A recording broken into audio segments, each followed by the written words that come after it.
अगर कोई हमारे हाथ से हमारी उंगलियां काटने की कोशिश करे या हमारी भुजाओं से हमारी हथेली काटने की कोशिश करे तो किस तरह का कष्ट होगा आपको।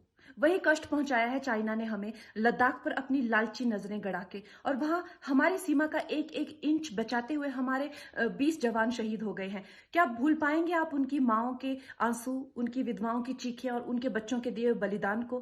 क्या ये सोचना ठीक है कि सेनाओं का जो सरहदों पे जो युद्ध होता है वो सिर्फ सेनाओं का होता है, वो सिर्फ सरकार का होता है? क्या उसमें हमारा कोई योगदान नहीं है?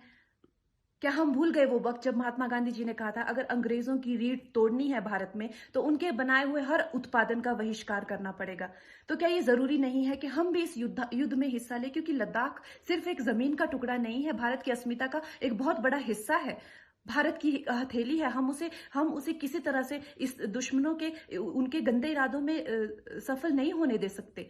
तो क्या हम लोगों को इसमें हिस्सा नहीं लेना चाहिए कि जो चाइनीज जितनी भी गुड्स हैं, जितने भी उनके प्रोडक्ट्स हैं, जिन जिन भी कंपनीज में उन्होंने इन्वेस्ट किया हुआ है, उनसे उनको रिटर्न्स आते हैं, रेवेन्यूज आते हैं, ऑर्गेनाइजेशंस हैं, उन सब का बहिष्कार करें, ताकि वो उस संपत्ति से जो यहाँ से इंडिया से इकट्ठी करके जाते हैं, उस संपत्ति से हथियार खरीद के हमारे सैनिकों के सीने छन्नी करते हैं। तो क्या हम उन इस युद्ध में हम चाइना का साथ दे सकते हैं? आप बताइए।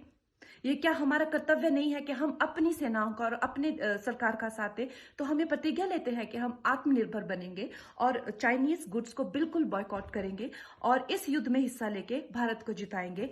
जय हिंद।